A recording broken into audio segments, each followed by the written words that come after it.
And what really the difference is going to be is a notation thing that you write when they ask you to write the sigma notation for the infinite series. So like I said, we talked about Maclaurin and Taylor polynomials being defined with a finite last term, namely n. Remember, polynomials have a definite end, and a lot of times we ended with the nth term. They did not go on for infinity.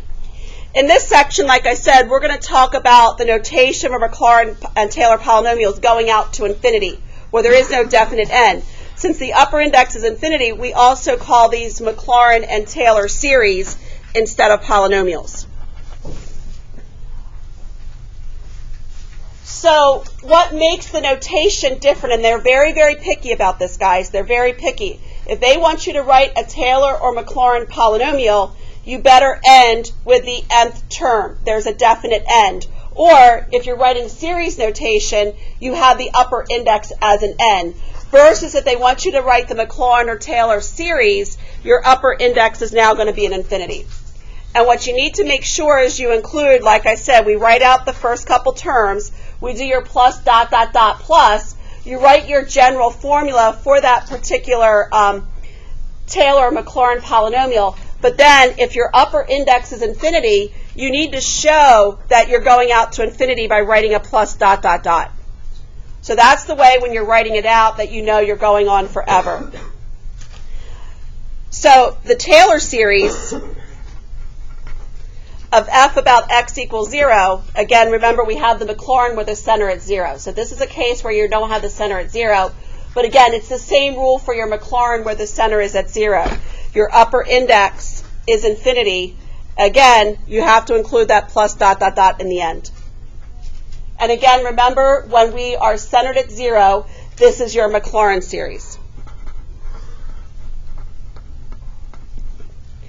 Notice the only thing that's really changed is that the upper index is infinity instead of an n. Note that the nth Maclaurin and Taylor polynomials are your nth partial sums for the corresponding Taylor and Maclaurin series. Now, last week we did produce the Maclaurin series. Remind me again. Maclaurin has the center where? 0. So I know the center is at 0. You will want to memorize, which we're going to add to your final folder next week, these 4 Maclaurin polynomials. You will want to memorize them. I showed you the long way, how to generate them, writing your f of 0 plus f prime of 0 times x plus f second derivative of 0, x squared over 2 factorial. But these are ones that come up over and over again. And as you can see, it does get to be tedious to have to generate them the long way. So these are 4 that come up quite a bit. So if you remember back the other day when we did e to the x, we did your Maclaurin series for e to the x. I believe it was back on page 2, very first one we did. So notice, remember, it was 1 plus x to the squared over 2 factorial plus x to the third over 3 factorial.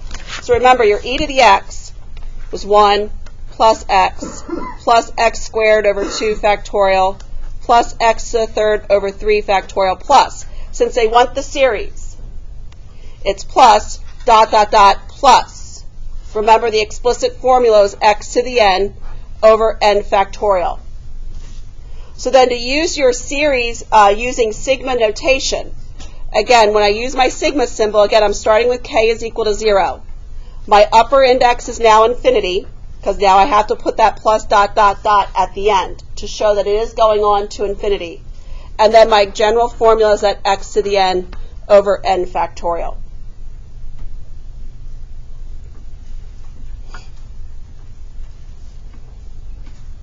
So like I said, the only thing that's really changed from what we did last week is, again, the upper index is now infinity, and again, you're not ending with the nth term. You're writing your plus dot dot dot at the end to show that it's going on to infinity. Yes?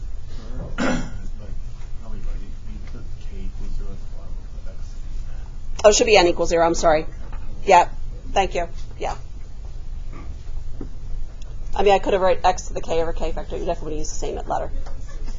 Sine x. So now remember when we generated the Maclaurin series for sine, I recognize I brought back some trig information from when we talked about your trig functions being odd or even. Sine was what kind of function, an odd or an even function? Odd. So remember when we generated the Maclaurin series for sine, what did we notice about that particular series? What remained? Only the what? Odd powers.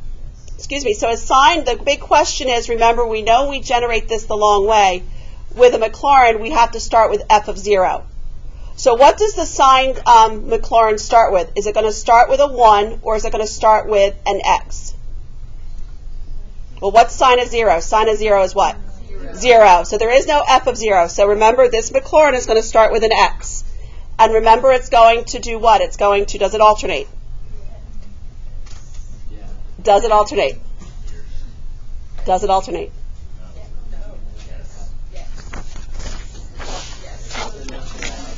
Sine of x. Here we go.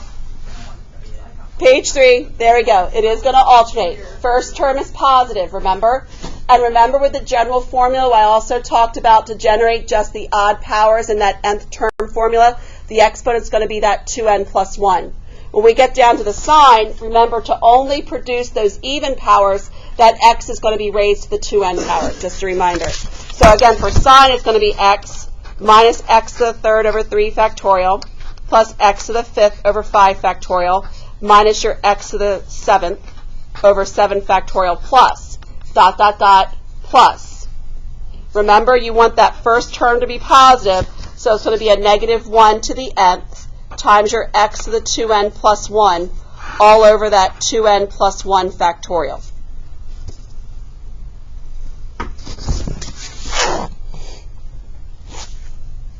We took out 5, okay. So then your sigma notation is going to be, again, n is equal to 0 to infinity. And again, your explicit formula is that negative 1 to the nth, x to the 2n plus 1, all over the quantity 2n plus 1 factorial. And you have your plus dot, dot, dot at the end. Miss Fergie? Yep. When does anyone ever use this? Like, of all the math stuff we've learned, the other stuff seems useful. This seems kind of like a bunch of It's actually going to, depending upon what you major, and I had a former student who's currently a student at MIT, who emailed me after his freshman year and said it all came up in one of his engineering classes. Because it's about approximating things really, really well. Yes, it is. It's going to approximate. I mean, we're just touching the iceberg. We haven't actually done any application with it, but these are going to approximate things like really well. Yeah, I mean, if your angle is small, you want to know the sine of the angle. That tells you the sine of the angle for really small things is going to be the angle. So it comes up in some engineering classes, to answer your question. Okay. All right, guys. Shh. So cosine of x. Shh, guys. So cosine of x. What did we talk about cosine? Cosine is what kind of function? Even. So remember, only the even powers remained. So now the big question is, what do we start with cosine? Does it start with a 0 or start with an x? Well, what is the cosine of 0? 1. So this is going to have to start with a 1.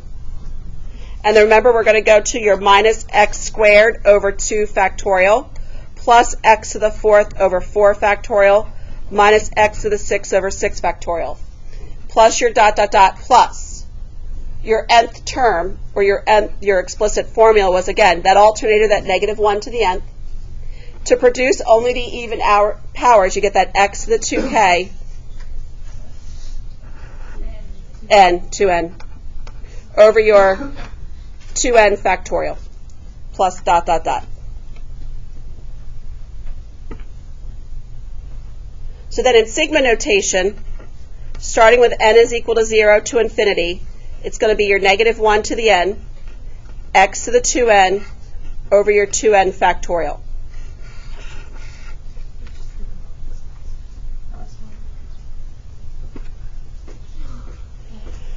So 1 over 1 minus x. This actually is your nice one. That turns into 1 plus x squared plus x to the 3rd plus x to the fourth plus your dot, dot, dot, plus your x to the nth plus dot, dot, dot. So again, with your sigma notation, n is equal to 0 to infinity of just x to the nth.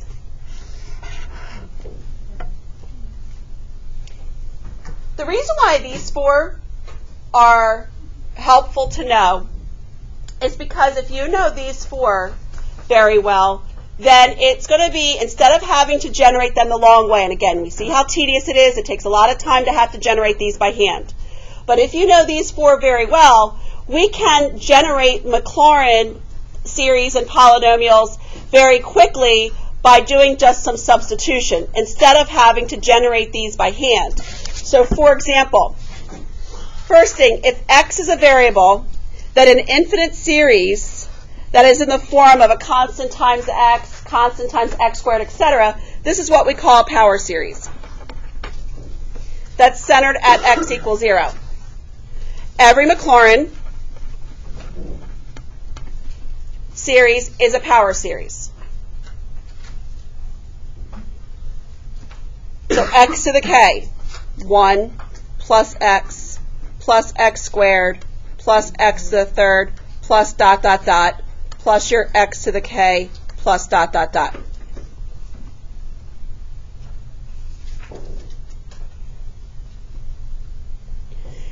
Looking at your next one, x to the k over k factorial. So 1 plus x squared over 2 factorial plus x to the third over 3 factorial plus x to the fourth over 4 factorial plus your dot, dot, dot, plus x to the k over k factorial plus dot, dot, dot. Again, when that upper index is an infinity and you write that out, you must include that plus dot, dot, dot. They will take off if you don't. Your infinite series, negative 1 to the k, x to the 2k over 2k factorial. What is this one? This represents your... It's cosine. It's your cosine of x. Which, remember, is your 1 minus x squared over 2 factorial plus x to the fourth over 4 factorial minus x to the 6 over 6 factorial plus dot, dot, dot, plus your negative 1 to the k, x to the 2k, all over your 2k factorial, plus your dot, dot, dot.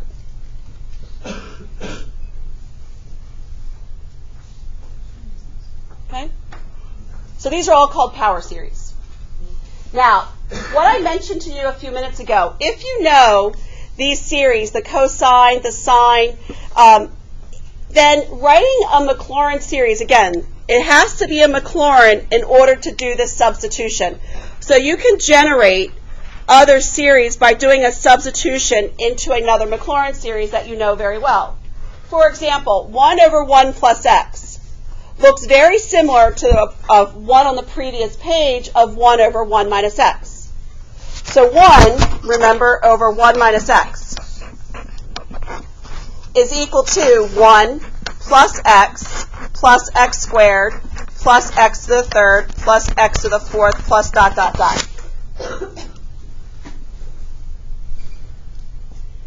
The big question is, what can I do to 1 over 1 minus x to produce a plus x in the denominator? What's another way I could write out this plus x? I could write it as a 1 minus what? Negative x. So you agree with me that I could rewrite 1 over 1 plus x as 1 over 1 minus negative x. Yep. No? Yeah, I was saying I was agreeing. Yeah. So now, instead of having to generate a Maclaurin series by hand, doing it the long way, doing that f of 0 plus f prime of 0 times x times all that other stuff that we've had to write out before, if you know the Maclaurin series for 1 over 1 minus x, then all we need to do is substitute in a negative x into the Maclaurin series for 1 over 1 minus x. So 1 over 1 plus x is going to be equal to, so I'm just going to take the x's out and replace them with a negative x. So 1 plus negative x to the second power plus negative x to the third power plus negative x to the fourth power plus dot, dot, dot. And then what you're just going to have to do is generate the new general term, but again, generating the general term is going to not be difficult, because remember what the general term for this is. This is just simply 1 over 1 minus x. So this was just your x to the k plus dot, dot, dot. Remember, this was your explicit rule for that particular Maclaurin. So when I simplify this, this is going to be 1 minus x plus x squared plus negative x to the third plus x to the fourth plus dot, dot, dot. Now all you have to do is generate the explicit formula for this particular series. And the way you do that is, because you replaced x with negative x, take your general rule that you had for 1 over 1 minus x, and you can just replace it with a negative x to the k. And another way you could write negative x to the k, we know it's going to be an alternating series. So another way you could write negative x to the k would be your negative 1 to the k times x to the k. Because to write your sigma notation, which is what the directions are asking you for, you've got to know what your nth rule formula is. So again, for this series, I'm going to start with k is equal to 0 to infinity, negative 1 to the k, x to the k. And it's only with a Maclaurin that you have to do that. You can do this. If it's a Taylor, you've got to generate it the long way. Yes, Tara? Do you have to separate the negative 1? You should always, because you want, remember, that's the easiest way to recognize as an alternator. Okay. Yeah, typically you always pull out the alternators. Yes, Sri? Because you're going to have x minus a number raised to a power. Okay. So now let's take a look at number 2, cosine pi x. So obviously we can do a substitution into cosine x. So remember, cosine x is your 1 minus x squared over 2 factorial plus x to the 4th over 4 factorial minus your x to the 6th over 6 factorial plus your dot, dot, dot plus negative 1 to the k, x to the 2k, all over 2k factorial. Now, what's the only difference you see between cosine of x versus cosine of pi x? What do you think we're going to have to do with each x? We're going to simply do what? Multiply by pi. So cosine of pi x is going to be equal to 1 minus pi x to the 2nd power all over 2 factorial minus, or plus, pi x to the 4th power over 4 factorial minus pi x to the 6th over 6 factorial plus dot, dot, dot. Again, you know what the general rule is for your cosine of Maclaurin. So all I have to do is rewrite this. I'm still going to have your negative 1 to the k, but now you're going to take pi x and raise that to the power of 2k all over 2k factorial. So could you just say whatever you're doing the input of the, like whatever the transformation, I'll call it, is to the new function, just plug that into into the one that you know? Yep. That's why knowing these 4, these are the 4 that come up very much. This is much quicker than having to sit there and generate a whole new series. So now to write this in your Maclaurin series, again, I'm going to start with k is equal to 0 to infinity, negative 1 to the k, pi x to the 2k, all over your 2k factorial. So there's your Maclaurin series for cosine of pi x and your sigma notation. Like I said, this only works for Maclaurins doing the substitution technique.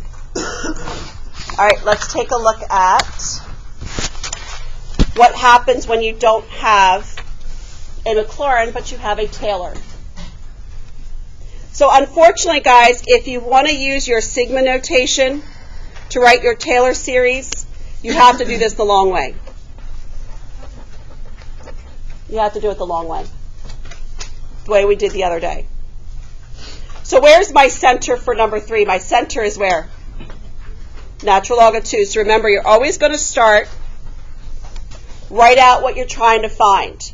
We know when you're trying to generate a Taylor series, you start with f of the center, which is natural log of 2, plus f prime natural log of 2 times x minus the natural log of 2, plus the second derivative of the natural log of 2 times x minus the natural log of 2 squared, all over 2 factorial. And again, to come up with that generalization or the nth term, you want to take it out a couple terms. So f to the third natural log of 2 times x minus natural log of 2 to the third, all over 3 factorial. I need to write smaller.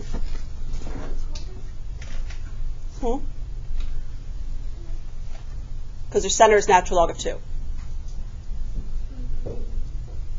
So this is what the Taylor is going to look like. So now remember what you want to start with. The function f of x is equal to e to the negative x. So I need to start by finding what f of the natural log of 2 is going to be equal to. Now be careful of your log rules, guys. When I plug natural log of 2 in for x, I have e to the negative natural log of 2. I cannot directly use that composition rule of e raised to the ln. Because it's not e raised to the ln, it's e to the negative ln. But you can use your power rule for logarithms. What can you do with that negative sign in the front of the logarithm? You can move it what? To the power of 2. So this is equivalent to e to the ln of 2 to the negative first. And what is 2 to the negative first equivalent to? 1/2. So f of natural log of 2 is 1/2.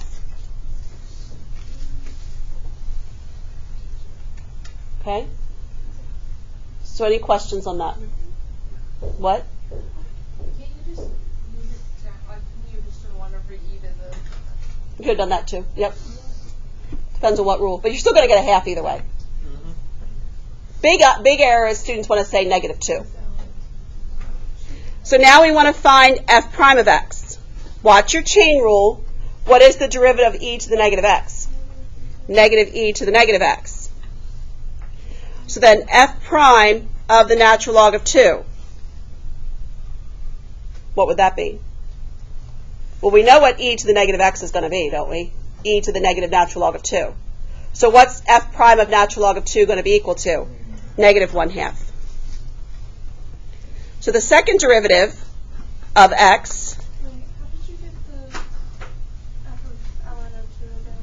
The e to the negative natural log of 2? so maybe, again, just using, again, depending upon what rule you want to use, e to the negative ln of 2 is equal to e to the ln of 2 to the negative first. Because remember your power rule for logs, I'm sorry, it's negative e. So then remember, no, wait a minute. It's e raised to the negative natural log of 2. Yeah. Because it's e to the negative x. Remember, your power rule for logs, this negative sign is the exponent for 2. And then 2 to the negative first is 1/2. Or, what they mentioned, instead of this, e to the negative ln of 2, get rid of the negative exponent. You can write this as 1 over e to the ln of 2. E to the ln is going to cancel out because of composition, they're inverses of each other. You see the negative is the exponent of and then natural log is the exponent of natural log. Going back to your power rule for logs, the coefficient of the log is the exponent for whatever you're taking the log of. Just like had this been a 3 ln of 2, you could write this as ln to the 2 cubed. So then, what's the derivative, guys, of negative e to the negative x? E to the negative x. So then the second derivative of natural log of 2 is just going to be 1/2. So you see the pattern that's establishing. So the third derivative of the natural log of 2 is going to be negative 1/2. So you can see they're just alternating between positive and negative 1/2. So when I start generating this Taylor series, f of natural log of 2, remember, we found to be 1/2. Plus f prime of natural log of 2, remember we found to be negative 1/2, times x minus the natural log of 2,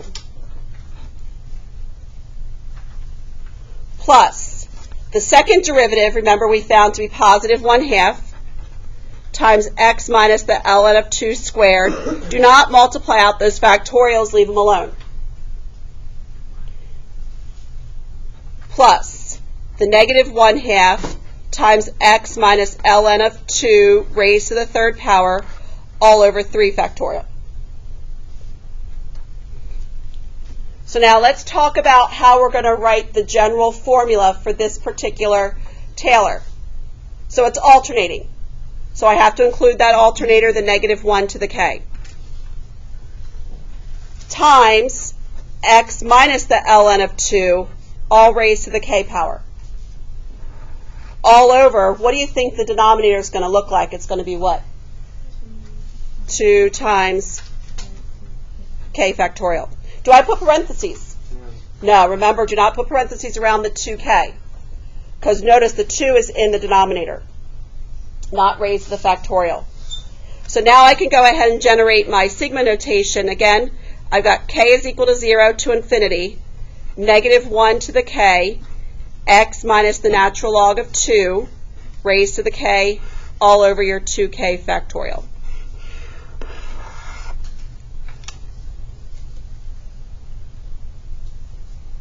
So any questions on writing this particular Taylor series for e to the negative x?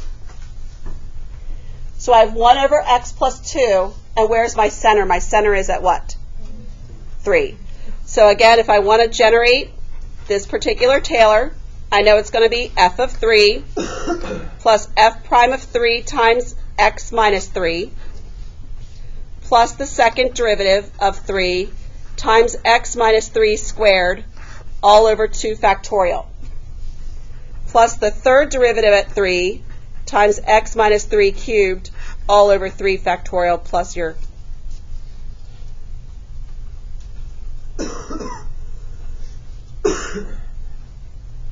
So now let's start with f of x. I know f of x is 1 over x plus 2. So what's f of 3 going to be equal to? F of 3 is going to be equal to what? 1/5. So now I need to find f prime of x. Remember, you don't need to use quotient rule for 1 over x plus 2. This is just x plus 2 raised to the negative first, so just apply your chain rule. So x plus 2 to the negative first is going to be your negative 1 over x plus 2 to the second power. So what is f prime of 3 going to be equal to? F prime of 3 is going to be equal to negative 1 over, do not square, leave your denominators without foiling, don't distribute, don't evaluate those powers. Leave it as a 5 squared. That way, when you go to generate that nth term, it's easier to see what the pattern is going to be. So now my second derivative. Now remember, this is negative x plus 2 raised to the negative second. So when I take the derivative of negative quantity x plus 2 to the negative second, what is this going to give me? This is going to give me a 2 over x plus 2 to the third. So the second derivative of 3 is going to be what? 2 over what? 5 cubed. Do one more time. So I know that I could take the second derivative and write it as 2 times x plus 2 to the negative third. So when I do the derivative, that's going to give me a negative 6 over x plus 2 to the fourth. So then my f to the third derivative of 3 is going to be negative 6 over 5 to the fourth. So any questions on how I found those derivatives? So now let me plug them in to my Taylor series. So f of 3, remember, we found to be 1/5. F prime of 3, remember, we found to be negative 1 over 5 squared. The second derivative we found to be 2 times x minus 3 to the second power, all over 5 cubed times 2 factorial. Did I miss something? The second term should have an x. Oh, yeah. So that's my f of x, that's my f prime of x. Yeah, that's what I missed. I knew something did not look right. That should be my 2 over 5 to the third, x minus 3 squared over 2 factorial. Yep. And then the third, remember, I found to be minus 6 over 5 to the fourth times my x minus 3 to the third, all over 3 factorial.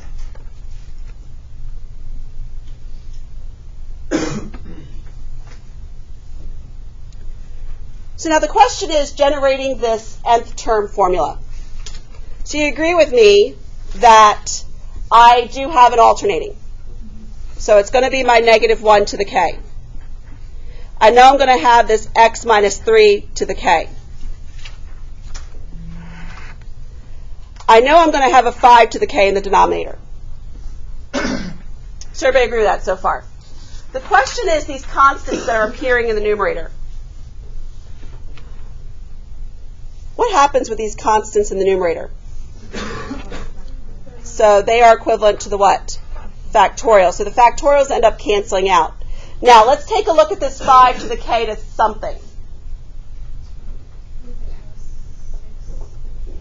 3 times 2 times 1. So is it 5 to the k, or do I need to do something with that exponent? Is that, because remember, I'm starting with 0. So notice this is my 0th term. Notice the power is 1 more. So it's going to be a 5 to the k plus 1. That's why you need to bring it out a couple terms to make sure you can establish the pattern that's happening to write this explicit formula. So any questions on how I got it down to this particular part here? So now I can put it in sigma notation. No, the factorials cancel out. Oh, right. Oh, okay. Yes, okay. I get it. To infinity of negative 1 to the k, x minus 3 to the k, all over 5 raised to the k plus 1.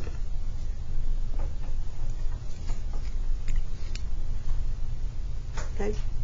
No, notice, remember, if I was to take it out one more time, you would see that you'd also end up, that's why I said it's always a good idea to take it out a couple terms to see that pattern established. Okay? So any questions on that one? You guys go ahead and try number 5 on your own.